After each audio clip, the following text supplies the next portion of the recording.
A recent study from researchers in Germany have found that search results are getting worse across all search engines. The study followed product reviews, and this is something that I have noticed a lot. The quality of the results that I get when I'm trying to find information on a product has been atrocious. But that's just anecdotal, right? It's sample size of one. It's not a controlled experiment in any way. Well, they controlled the experiment.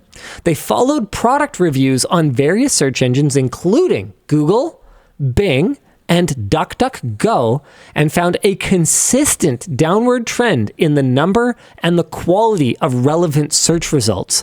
And they say this is due primarily to massive amounts of SEO spam. What's funny is that I thought that the issue was just advertising. And to be clear, advertising is a barrier that sits in the way of finding the information that you're actually trying to get. But I didn't consider that the SEO game is still very much alive and well, and if anything, greatly empowered by AI. Oh, yeah.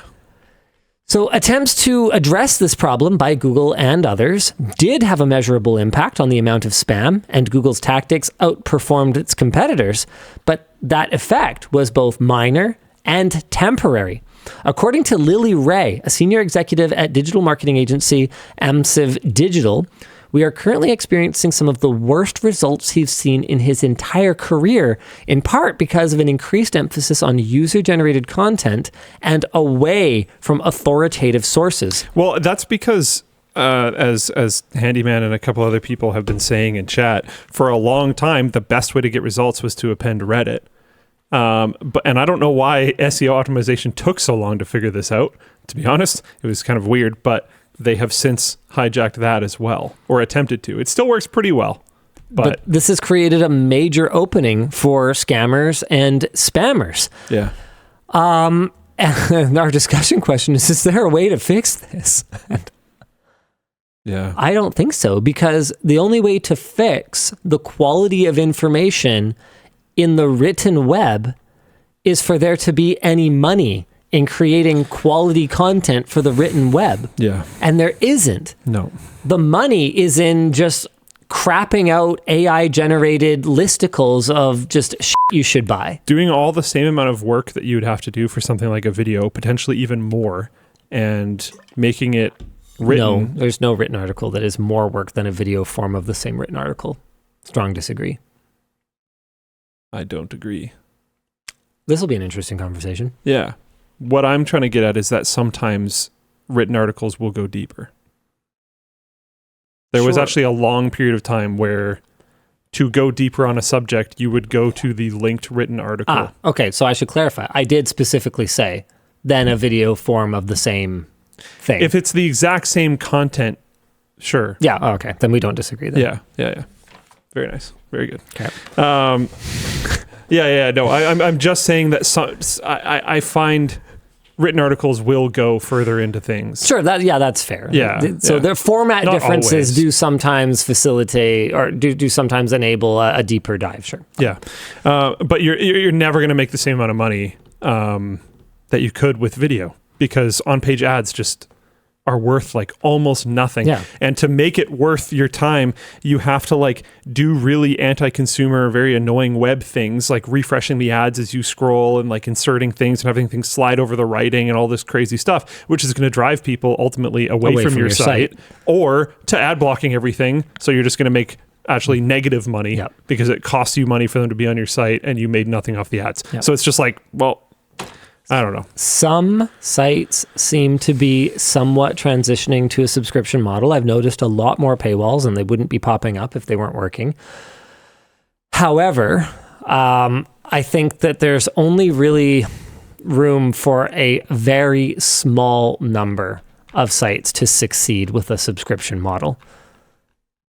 The donation model seems to be keeping Wikipedia afloat.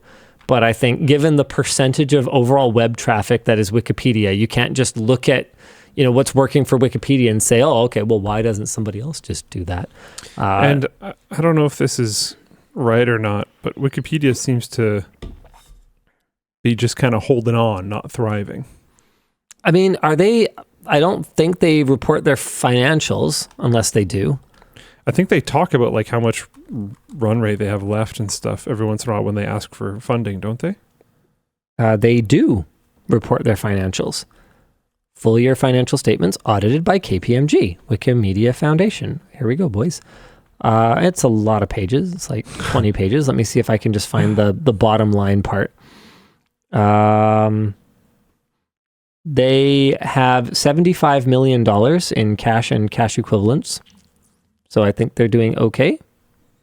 You don't know how much it costs. Um, For a website that like basically everyone on the planet uses.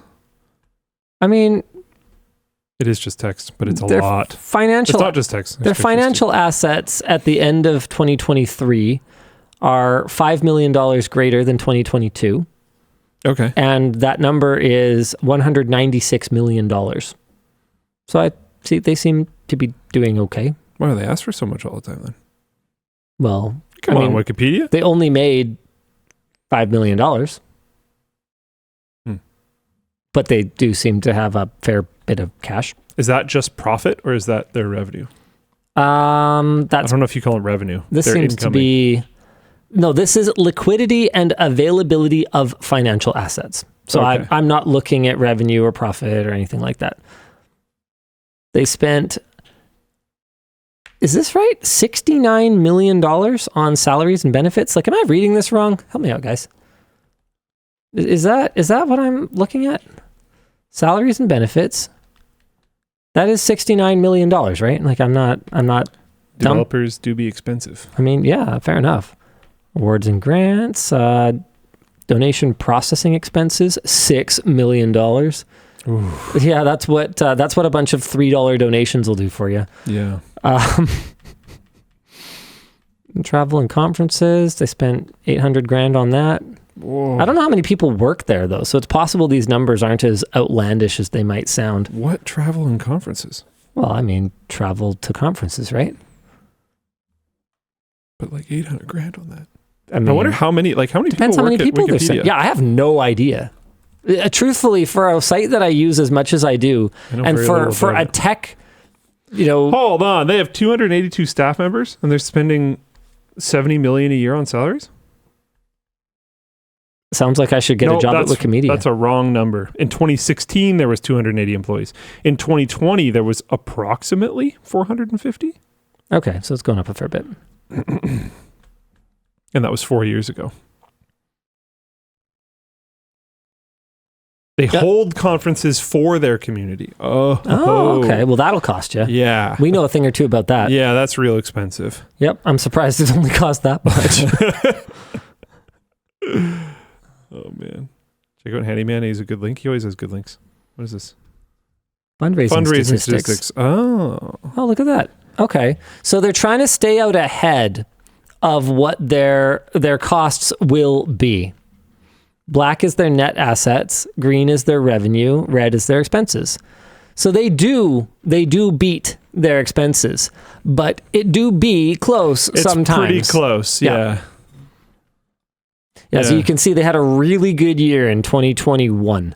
There's where that profit made its way into cash and cash equivalents. So they're basically like, okay, we got this war chest, and we're going to hold on to that. But these years, they didn't beat it by much. No. But this black number... And you want them to hold on to the war chest if you want Wikipedia to stay existing. I mean, who knows when it's coming?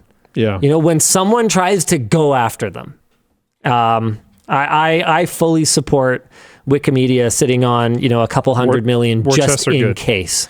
Isn't it like Apple's trying to sue Epic for $97 million for legal fees or something? Is that right? Like it's Apple sues Epic for I know Apple's trying to $73 million. Trying to go hard after that medical device company that is going after them and has an injunction on Apple Watch sales or whatever. Yeah. They've spent a fortune taking it to Apple on that, and other smaller companies have come out and been like, "Thank you."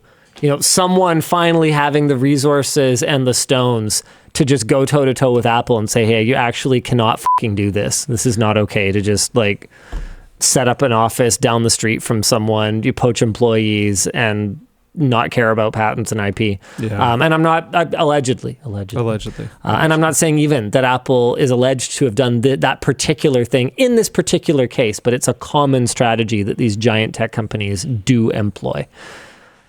So that the people at that company don't even have to move. They just go to the office of, Google or Apple or Facebook or whoever. Yeah. Yeah, Apple had required the lower court, don't know what that means, to order Epic Games to pay 90% of Apple's legal fees, estimated at $73 million. They spent $73 million in legal fees. Actually, no, that kind of makes sense. Yeah. It adds up really fast, it turns out. Yeah.